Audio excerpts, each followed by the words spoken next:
Boa noite.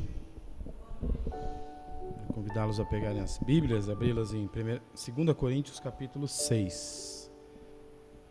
Capítulo 6, versículo 14.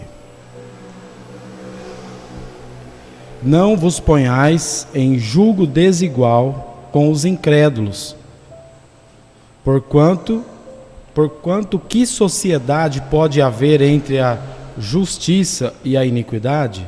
Ou que comunhão da luz com as trevas? Vamos orar? Senhor Deus, nós agradecemos ao Senhor por esse instante. Podemos nos reunir nesse local para juntos analisarmos a Tua Palavra e assim sermos servos do Senhor nesse mundo que realmente sabem o que fazer e como fazer e quais atitudes tomarem em certas situações, porque a Tua Palavra nos ajuda e nos ensina a tomar as decisões corretas de acordo com a Tua vontade e os Teus padrões. Pedimos então que o Senhor nos ilumine nessa noite para entendermos a Tua vontade. Em nome de Jesus que oramos e agradecemos. Amém. Então, hoje a mensagem, o título é Um Caso de Separação. Existem várias igrejas no Brasil e no mundo, existem várias igrejas aqui na nossa cidade. Algumas são até mais antigas, outras até maiores do que a nossa. Aí a pergunta é, por que você frequenta aqui e não frequenta uma delas? Qual a diferença da nossa igreja e outras igrejas? Há algum fundamento bíblico para isso? Porque nós frequentamos essa igreja? Por que você não coopera com todas as igrejas da região? Nós vimos na mensagem anterior, no contexto dos primeiros versículos desse capítulo, que temos que ser cooperadores do Evangelho. Então, por que não cooperar com todas as outras igrejas? Isso inclui cooperar com igrejas irmãs ou não? Será? Por que não fazemos isso? Inclusive, ontem à noite, nós fomos para Ribeirão Preto justamente para cooperar com aquela igreja que está iniciando, participando ali do primeiro culto. Foi uma cooperação que nós fizemos. Então, agora, por que nós não cooperamos com todas as outras? Veremos nessa noite, dois apelos nessa passagem que nos ajudarão a entender como escolher uma igreja correta segundo a palavra de Deus e como cooperar a ser cooperadores do Evangelho. Nós precisamos então saber defender a nossa ortodoxia. Como crentes, temos que saber defender as doutrinas que cremos e por que cremos. Por que frequentamos essa igreja e não frequentaríamos outras igrejas que existem hoje no mundo? Porque nós temos uma ortodoxia, que é aquela doutrina correta que nós entendemos que a palavra ensina, e nós precisamos saber defender isso. A palavra é a nossa única regra de fé e prática. É por isso que nós vamos para a palavra, para poder explicar por que cremos assim. Então temos nessa passagem 3 apelos. Na verdade, essa passagem ela vai até o versículo 1 do capítulo 7. E aí encontramos 3 apelos que nos ajudam a entender todas essas perguntas que eu fiz no início. O primeiro apelo é um apelo para a aceitação. Olhem comigo os versículos 11 a 13. Para vós outros, ó Coríntios, abrem-se os nossos lábios e alarga-se o nosso coração. Não tendes limites em nós, mas estáis limitados em vossos próprios afetos. Ora, como justa retribuição, falo-vos como a filhos, dilatai-vos vós também. Então é um apelo para aceitação. À primeira vista, esses versículos, parece que eles estão deslocados, eles não estão encaixando aí com a sequência do capítulo. Nós estamos falando que temos que ser cooperadores do Evangelho, e de repente Paulo começa a falar de coração aberto, e que precisa ser aceito, que eles precisavam aceitar ele, assim como ele os aceitava, e como que esses versículos se encaixam no contexto. Parece que é um parênteses aqui que não está encaixando direito, mas devidamente compreendidos, eles nos ajudam a interpretar corretamente o que vem a seguir, que são os versículos 14 até o final, no capítulo 7, versículo 1. Esses versículos são uma censura, como também um apelo aos coríntios. Eles não haviam aceitado Paulo de todo o coração, e ele está os censurando, chamando a atenção deles, porque eles não aceitavam de todo o coração. Ele está fazendo um apelo para que eles mudassem essa atitude. Alguns lá em Corinto se opunham a Paulo, prejudicando o trabalho dele e causando desconfiança generalizada. Então os coríntios, eles estavam relutantes em aceitá-lo. Por isso esse apelo para aceitação. No versículo 11 temos aí a realidade do amor de Paulo. Olha o que ele diz: para vós outros, ó coríntios, abrem-se os nossos lábios e alarga-se o nosso coração. Isto é, Paulo, ele estava sendo franco e honesto em suas palavras. Nada tinha a esconder ou disfarçar. Alarga-se o nosso coração. É o mesmo que dizer: nosso amor, nossa afeição por vocês é grande. É isso que ele estava dizendo. Eu tenho um grande amor, uma grande afeição por vocês. Mas, por que esse apelo? Olha o que diz o versículo 12. É a reserva do amor deles por Paulo. Os coríntios, eles ocupavam um lugar imenso no coração dele. Não tendes limites em nós. Não tinha limite. Eles ocupavam uma boa parte, uma grande parte do coração deles. Ter limites dá a ideia de ser algo confinado, mas não é o caso. Não tinha limites. Paulo está dizendo que no que se refere a ele, não havia restrição em seu afeto para com os coríntios.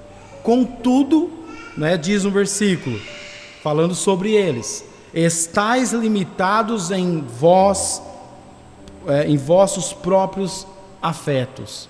Ou seja, eu não tenho restrição nenhuma com relação ao meu amor com vocês, mas vocês têm. Vocês estão limitados em relação aos seus afetos para comigo. Havia um constrangimento ou uma reserva nos sentimentos ou nos afetos para com Paulo.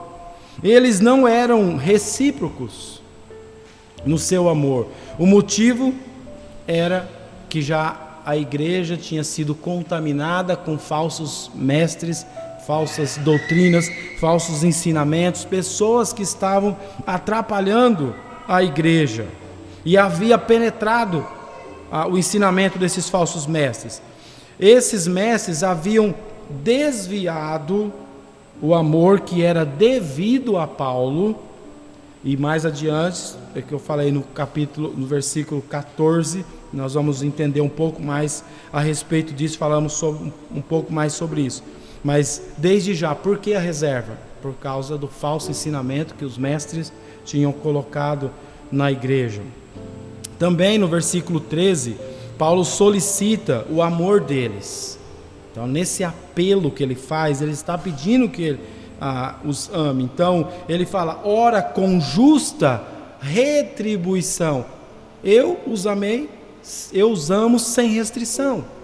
Então, pedir que vocês me amem sem restrição também é justo, é uma justa retribuição, é natural.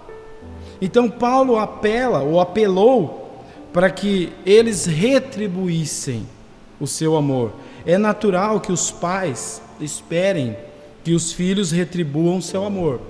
Isso é natural, nós esperamos isso dos filhos. Os coríntios eram os filhos espirituais de Paulo.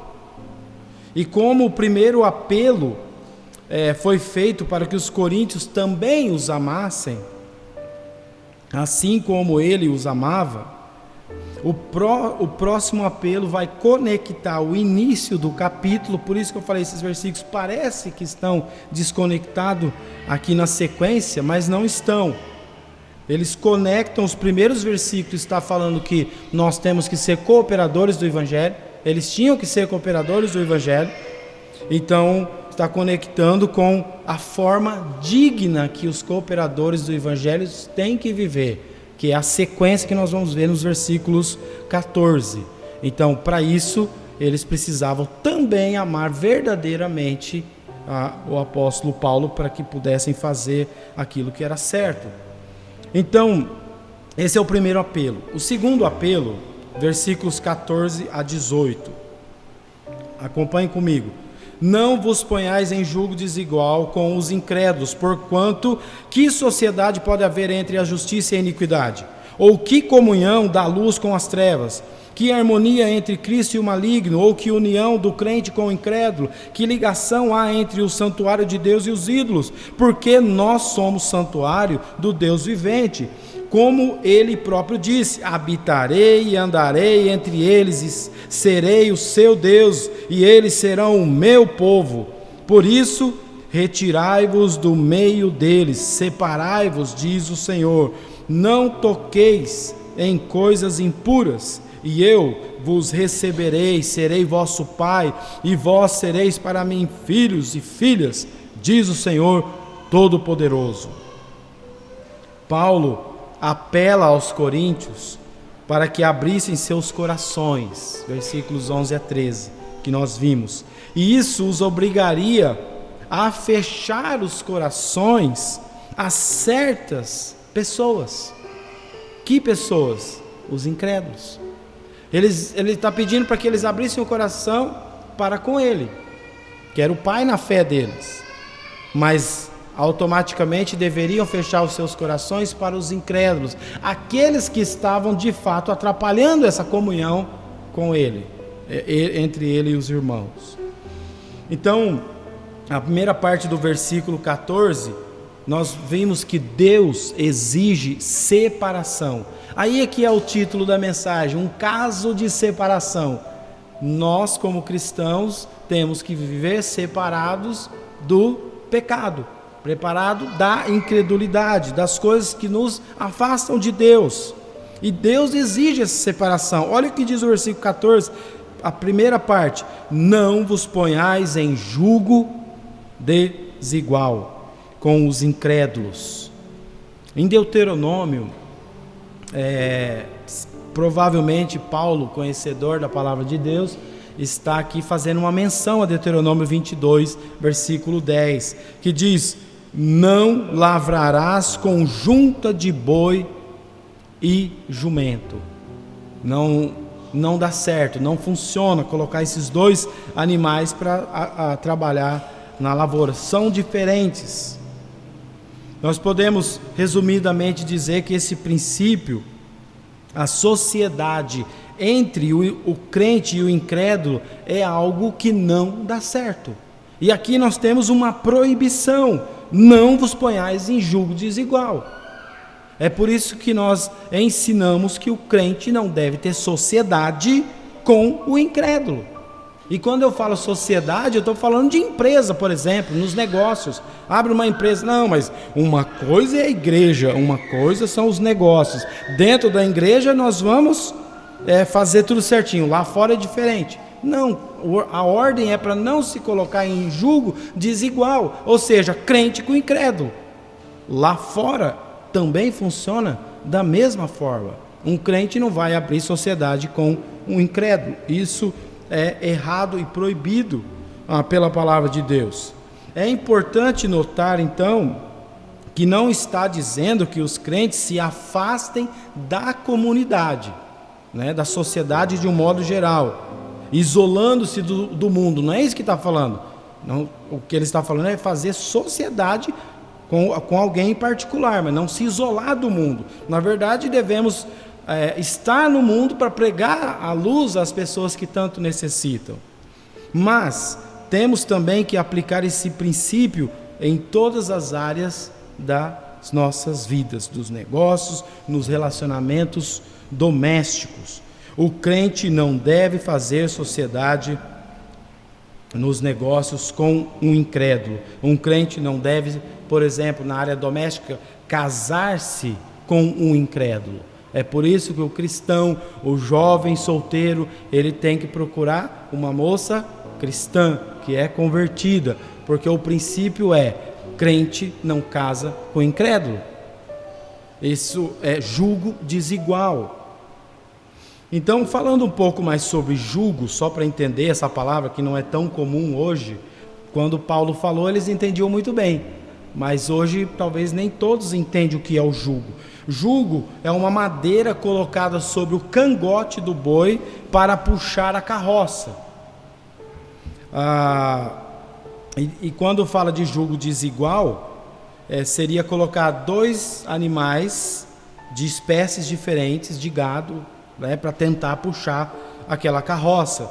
E a ordem aqui de Deuteronômio é para não lavrar com junta de boi e jumento, porque não funciona.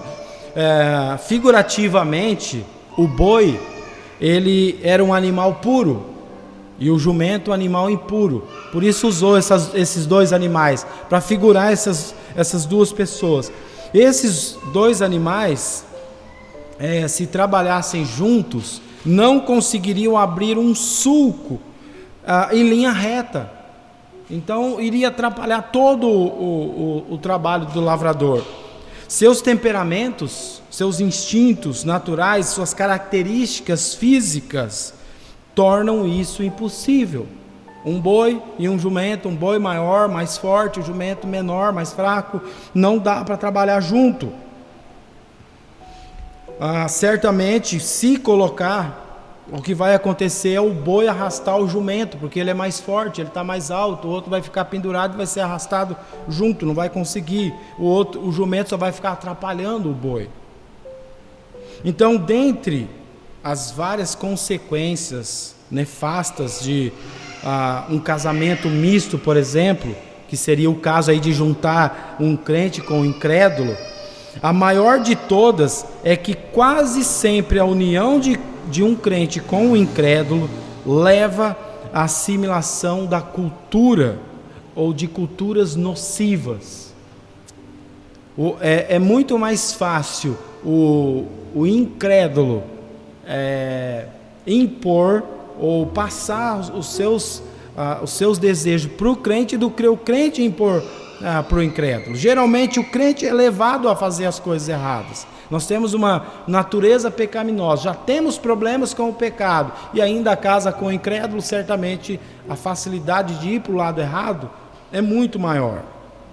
Então, muitas vezes está associado à idolatria. Não é à toa que o apóstolo fala nos versículos 15 e 16, ele faz essa ligação de julgo desigual com idolatria. Olha o que diz: que harmonia entre Cristo e o maligno, que união do crente com o incrédulo, que ligação há entre o santuário de Deus e os ídolos? É a mesma, fazendo comparações, Cristo e maligno, dá para, são iguais? Não são. O crente, o incrédulo, dá para andar junto? Não dá. O santuário de Deus e o santuário de idolatria não são iguais, não podem estar juntos, são diferentes. Então, falando sobre o casamento, a Bíblia fala muito sobre casamentos que deram problemas porque misturaram. O casamento misto de Acabe, que era um rei de Israel, ele casou com uma incrédula chamada Jezabel, e essa Jezabel introduziu a idolatria no reino de Israel.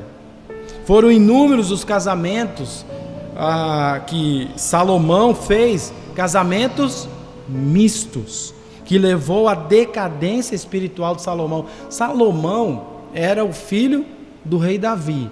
Ele aprendeu a palavra de Deus com o rei Davi, que foi o homem chamado segundo o coração de Deus. Ele começou o reino dele muito bem. Deus falou para ele: o que você quer? Pede qualquer coisa. Ele pediu o quê? Sabedoria, para poder reinar, para governar bem o povo de Deus. Ele estava no caminho certo, ele começou bem, mas quando ele começou a casar com várias outras mulheres, fazendo parcerias políticas para poder ter mais influência, essas mulheres foram corrompendo o coração dele, e ele foi se envolvendo com a idolatria, criando altares, e automaticamente a decadência espiritual. Nós vimos isso hoje na escola dominical, falando sobre Ló, o declínio espiritual, saindo de perto de Deus, que ele estava com Abraão, e ele foi caindo, se afastando cada vez mais, até chegar ao mundanismo, e perdeu tudo que ele tinha. Então, procurando o melhor, ele acabou perdendo tudo, Ló, porque perdeu a visão, perdeu o foco por causa da idolatria e as coisas do mundo. E isso aconteceu também com Salomão, por causa de casamentos mistos. Agora, e há muitos e muitos casos que associam o casamento misto com a idolatria e traz problema. Olha a advertência que o Senhor faz ao povo de Israel. Vou citar aqui alguns versículos sobre a consequência do jugo desigual. Josué 23 diz assim: não se associe com essas nações que restam do meio de vocês, não invoque o nome dos seus deuses, nem jurem por eles, não lhes prestem culto, nem inclinem perante deles, dediquem-se com zelo a amar o Senhor, o seu Deus. E olha o que ele enfatiza aqui: elas se tornarão armadilhas e laços para vocês, chicote em suas costas e espinhos em seus olhos. Associação com o incrédulo, às vezes até parece ser boa por causa do tipo de negócio que está sendo feito, mas lá na frente, o que vai colher com essa armadilha são coisas terríveis. Isaías 2,6: pois tu, Senhor, desamparaste o teu povo, a casa de Jacó, porque os seus se encheram de corrupção do Oriente, e são agoureiros como os filisteus, e se associam com os filhos dos estranhos. Ou seja, estavam se casando com estrangeiras, estavam se associando, e é claro, o Senhor desamparou, e eles receberam a punição, e eles estavam vivendo como os agoureiros filisteus. Em Neemias, temos aqui uma advertência aos pais, como pais, vocês seriam tão devotos ao Senhor, tomando como seu voto que o povo fez como o Senhor em Neemias, pensando como pais. Olha o que eles fizeram: num juramento de que andariam na lei de Deus, não dariam suas filhas aos povos da terra, nem tomariam as filhas deles para os seus filhos. Olha o juramento que eles fizeram. Ou seja, não eram para os seus filhos casarem com aqueles que não fossem tementes ao Senhor. Nós, como pais, temos que ensinar isso e insistir que seja assim, porque sabemos que se não for assim, eles vão sofrer as consequências lá na frente. Lembre-se que Abraão se empenhou que seu filho Isaque procurasse uma esposa, não entre as incrédulas onde eles estavam, mas que ele fosse bem longe. E o servo Eleazar foi buscar uma noiva, a Rebeca, que embora morasse muito longe, era temente a Deus. Então, voltando aqui, só para a gente entender, essa é a ideia de jugo desigual. É o crente associar com o incrédulo, e isso traz consequência. Não devemos fazer em nenhuma área. Então, voltando a 2 Coríntios, há quem argumente que esse texto está falando da separação da idolatria. Não está falando de pessoas, de incrédulos, mas da idolatria pagã.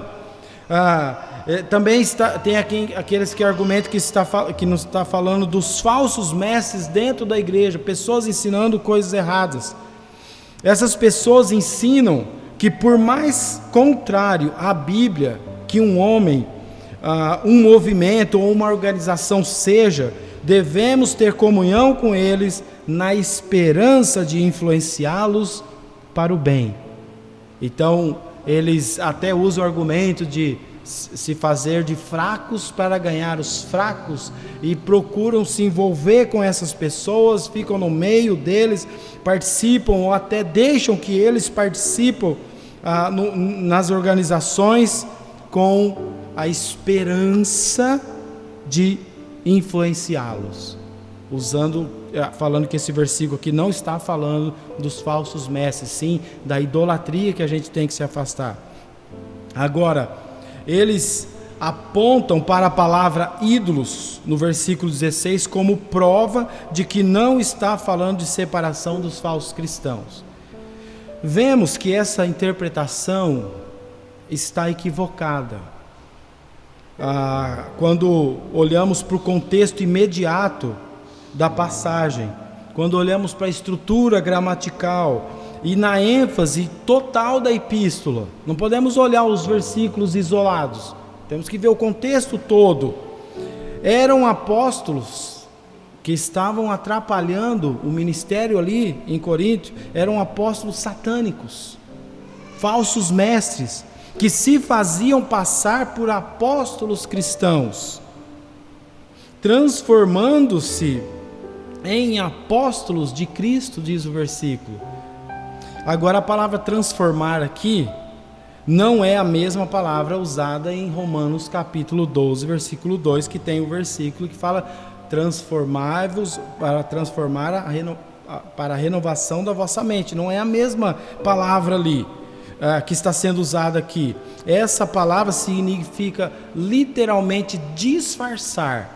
A ideia de transformar é para se tornar diferente, transformado em alguma coisa que ele não é, dando a ideia de encobrir. Ele aparenta ser um pastor, aparenta ser um pregador, um apóstolo, mas não é. Ele usa a Bíblia, ele fala da igreja, ele apresenta argumentos bons, mas é só para encobrir. Então, transformando-se em apóstolos de Cristo. Não parece os nossos dias? Hoje tem apóstolos, tem pessoas que estão se denominando apóstolos. Os apóstolos só existiram na época do apóstolo Paulo, os apóstolos que Jesus escolheu. Não existe mais apóstolo, acabou o ministério dos apóstolos. Mas hoje existem pessoas se transformando em apóstolos de Cristo para enganar. Depois da ordem, para que não se colocassem sob um jugo desigual, temos 5 comparações antitéticas. Antitéticas são 2 palavras ou pensamentos de sentido oposto, ou seja, é aquilo que é antagônico. De um lado está aquilo que fala de pureza, do outro aquilo que fala de maldade. Sentido ou pensamento oposto, antagônico. E aqui nós temos essas 5 comparações antitéticas. Não pode haver cooperação, nem comunhão, nem acordo, nem o mesmo fundamento entre esses 2 lados, entre crente e incrédulo. Isso é jugo desigual. O jugo do comprometimento tem de ser desfeito. Se alguém estiver em algum tipo de jugo, está comprometido com esse jugo, tem que ser desfeito. A pureza de Deus é que o exige. Sede santos, porque eu sou santo, disse o apóstolo Pedro, citando Levítico. Ou seja, desde o Velho Testamento até o Novo Testamento, nós vemos Deus exigindo que o seu povo seja santo, assim como Ele é santo. O comprometimento contamina e profana. Não foi o que aconteceu com Salomão, foi o que aconteceu com Acabe, pessoas que se comprometeram com o mal e foram contaminadas. Versículo 16b,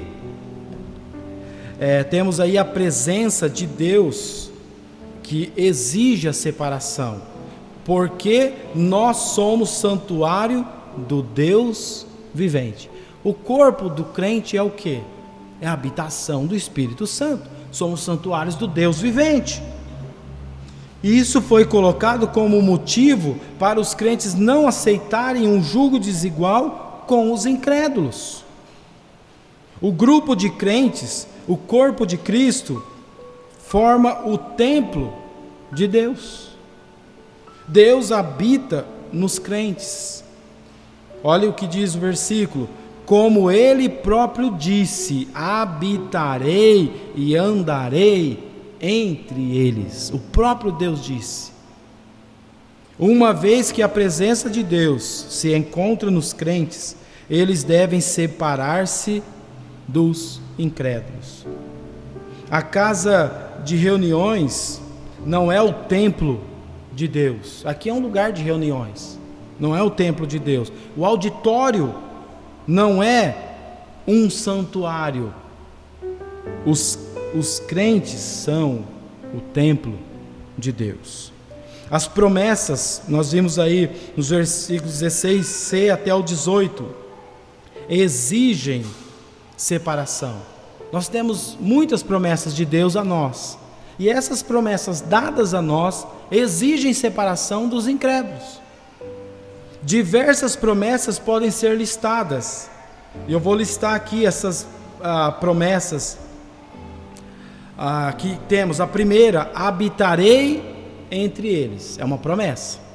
Andarei entre eles, outra promessa. Serei o seu Deus, eles serão o meu povo, eu vos receberei, serei vosso pai, sereis para mim filhos e filhas. Todas essas coisas são promessas de Deus. Com essas promessas tem a ordem: não vos ponhais em julgo desigual com os incrédulos. Fica reforçada com uma outra ordem: por isso retirai-vos do meio deles, separai-vos, diz o Senhor, não toqueis em coisas impuras. Essas promessas exigem separação. Deus não habita nos incrédulos, nem anda entre eles.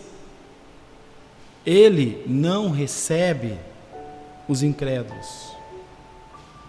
Ele recebe todos aqueles que o buscam para a salvação. Porque você fala, não recebe os incrédulos, como que vão ser salvos?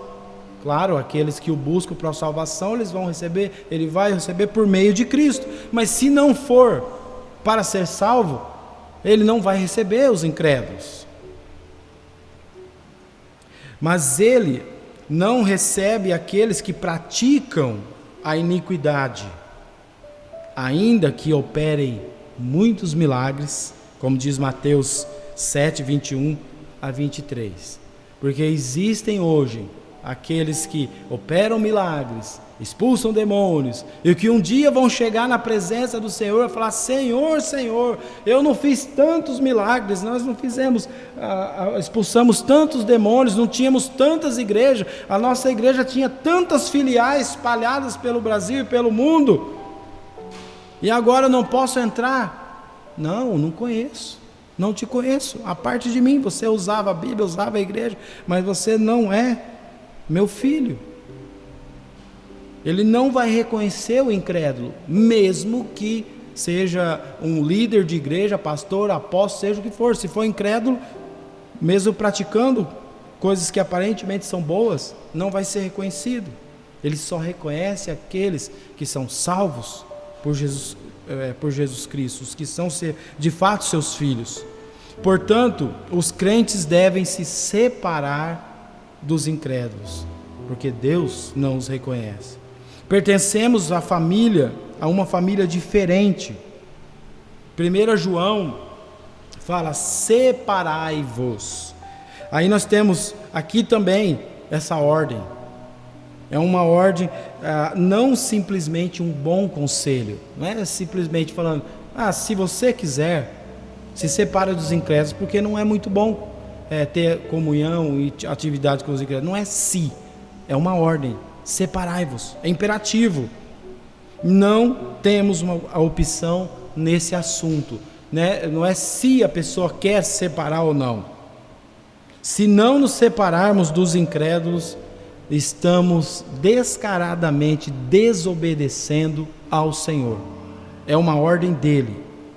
Não importa quem sejam ou que posição ocupam, a doutrina da separação é uma doutrina bíblica. Aí mais uma vez, por isso um caso de separação. É um caso que Deus exige, porque Ele é santo e quer que nós sejamos santos, assim como Ele é. E finalmente, versículo 1 do capítulo 7, diz: tendo, pois, ó amados, tais promessas, purifiquemo-nos de toda impureza, tanto da carne como do espírito, aperfeiçoando a nossa santidade no temor de Deus. As pessoas das quais se espera pureza. Quem são essas pessoas que é esperado a pureza? O versículo, ele foi dirigido a quem? Diz aí: aos amados. Paulo estava naturalmente falando aos crentes, aqueles aos quais ele havia ordenado que não se colocasse sob o jugo desigual com os incrédulos. É dessas pessoas que se espera a pureza, essas pessoas que esperam que se separem dos incrédulos. Isso significa que a questão de separação e da pureza é um assunto individual. Cada um de nós temos que reconhecer aonde temos que separar. Ninguém pode desvencilhar-se de sua responsabilidade delegando ao pastor ou à igreja, porque alguns tentam se desvencilhar dessa responsabilidade, falando alguma coisa assim: mas o pastor sabe que eu sou sócio, o pastor sabe que eu estou fazendo isso, então se ele sabe e eu estou fazendo, então automaticamente não tem nenhum problema. Não, isso daqui é individual. Cada um vai prestar contas a Deus por sua associação com o incrédulo. A ordem é para cada crente. Então, mas a igreja está sabendo o que eu estou fazendo. Isso é uma maneira, é uma desculpa esfarrapada para tentar escapar da sua responsabilidade de não se associar com o incrédulo. Nós seremos responsabilizados por nossos atos. As promessas sobre as quais a pureza é estabelecida na segunda parte do versículo 7, o tendo liga esse versículo com o capítulo 6. É importante mencionar, por que eu incluí só o primeiro versículo do capítulo 7 aqui no final da mensagem? Porque na verdade esse versículo, ele deveria ser o versículo 19 do capítulo 6. A divisão dos capítulos das escrituras foi feita por homens falham e várias vezes não fizeram uma boa divisão. Aqui é um caso. O capítulo 6 de 2 Coríntios devia terminar no versículo 19 e aqui seria o versículo 1 do capítulo 7. Então esse tendo está ligando bem o começo aí dos versículos do capítulo 6. Tais promessas também se refere às promessas relacionadas ao capítulo 6, versículos 16 a 18 que nós vimos. A pureza é uma ordem para todos os crentes.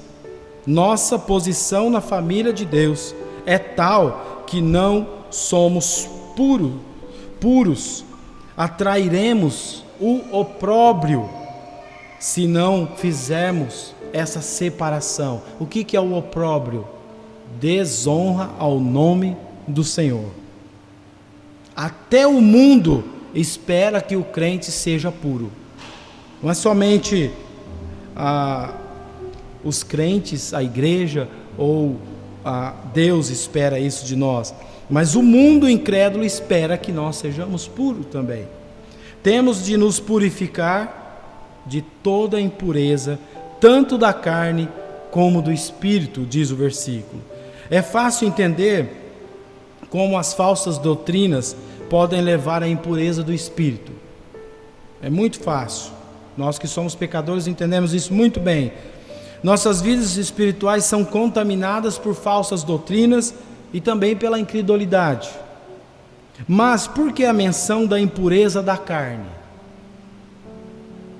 Porque a incredulidade e a apostasia conduzem à impureza da carne. Judas 8 declara: estes, quais sonhadores alucinados, contaminam a carne.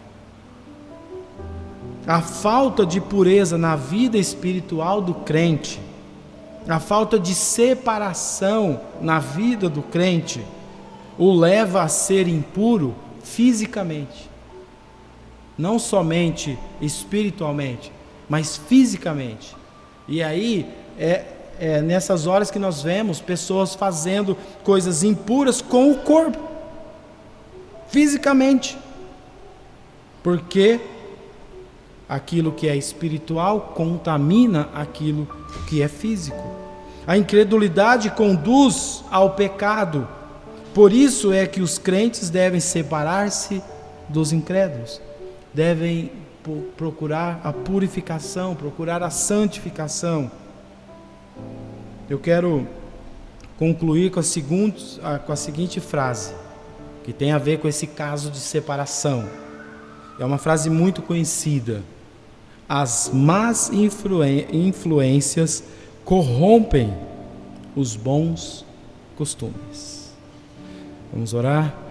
Senhor Deus, agradecemos ao Senhor por essa noite podemos chegar na Tua casa, ver na Tua palavra tão claramente que precisamos nos separar da incredulidade, procurar a purificação, a santificação, procurar cada dia mais buscar servir ao Senhor com uma vida digna de cooperadores do Evangelho. Sabemos que se a nossa vida não condizer com aquilo que nós pregamos, isso pode trazer opróbrio ao nome do Senhor. Pedimos então que o Senhor nos ajude a ser cooperadores dignos do Senhor e assim possamos cada dia mais procurar essa santificação e nos separando de qualquer coisa que possa nos atrapalhar a te servir melhor. Em nome de Jesus que nós oramos e agradecemos. Amém.